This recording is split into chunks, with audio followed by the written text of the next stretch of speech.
పదాలతో జ్ఞానగీతి పలుకునటే ఆనందలీలా బాలుడా గోపాలుడా లోకాల పాలుడా తెలిసేది ఎలా ఎలా చాంగుబళ్ళ ఔరా అమ్మక చెల్ల ఆలకించి నమ్మడమెల్ల అంత వింత గాథల్లో ఆనందలాల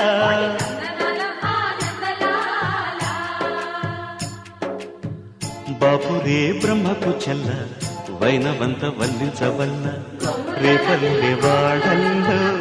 ఆనందలీలా